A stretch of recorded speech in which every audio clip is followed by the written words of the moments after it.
लाडकी बहीण योजना आणि शासन आपल्या दारी हे जे दोन योजना ज्या आहेत त्या खूप लोकप्रिय ठरल्या आणि त्यामध्ये मग लाडके भाऊ, लाडके शेतकरी, लाडके ज्येष्ठ सगळे आले, सगळे एक इकोसिस्टीम बनवली आणि त्यामुळे जनतेने लाडक्या मुख्यमंत्र्यांना पाठिंबा दिला। जनतेने लाडक्या मुख्यमंत्र्यांना पाठिंबा दिला। इस वक्त एक बड़ा चर्चा का विषय लाडक्या भावाला खूप सहकार्य केले, आशीर्वाद दिलेले आहेत आणि नक्की आमची जबाबदारी आता वाढलेली आहे।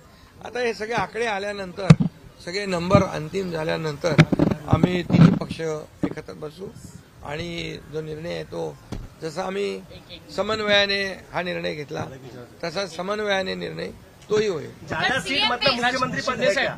ज्यादा सीट मतलब मुख्यमंत्री पद है क्या? ऐसा मैंने कहा नहीं, मैं कह रहा हूँ, मैं यही कहूंगा कि अभी यहाँ पर पूरे आंकड़े आने दो, उसके बाद हम तीनों पार्टी बैठेंगी, वरिष्ठों से चर्चा होगी, उसके बाद जो भी होगा समन्वय से होगा। राजकारणात निवडणुकीच्या प्रचारांमध्ये भाषा घसरली होती, बापापर्यंत भाषा गेली होती, नेत्यांचे एकमेकांचे बाप काढले होते। आज राजकारणात कळाले की एकनाथ शिंदेच खरे बाप आहेत। नाही, मी बाप ने मी कार्यकर्ता आहे, एक सर्वसामान्य कार्यकर्ता आहे आणि बाप काढला, त्यांना आता बाप दाखवला लोकांनी, त्यामुळे आता जाऊ दे, त्याच्यामध्ये मला काही जायचं नाही। मी आपलं काम करतोय आणि काम करत राहतो। छत्रपती शिवाजी महाराज की जय। एकनाथ शिंदे साहब आगे बढ़ो, हम तुम्हारे साथ हैं। एकनाथ शिंदे साहब आगे बढ़ो, हम तुम्हारे साथ हैं। हिंदू सम्राट छत्रपती महाराज ठाकरे लाडले भाई,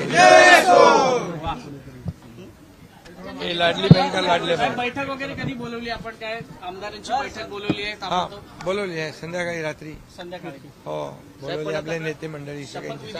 लँडस्लाइड विक्ट्री झाल्यानंतर आता आम्ही सांगितलं ना की आता सगळे आकडे आल्यावर तुम्हाला लवकरच कळवू आम्ही। साहेब, पण तुम्ही विरोधकांना काही सल्ला देऊ इच्छिता? कारण ते म्हणतात आता बॅलेटवरती निवडणुका घ्या। हा, संजय राऊतांचा एक ट्विट आहे की हा निकाल मान्य नाही नाही नाही।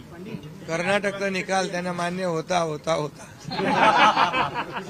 जिकडे जिंकले तिकडे ईव्हीएम चांगली, जिकडे जिंकले तिकडे इलेक्शन कमिशन चांगलं, जिकडे जिंकले तिकडे सुप्रीम कोर्ट, हायकोर्ट चांगलं, जिकडे हारले तिकडे मग त्याच्यावर आरोप करणं, त्या यंत्रणेवर आरोप करणं, हे काय त्यांचं नेहमीच आहे। त्याच्यामुळे मी त्याच्यावर काय जास्त भाष्य करणं योग्य नाही।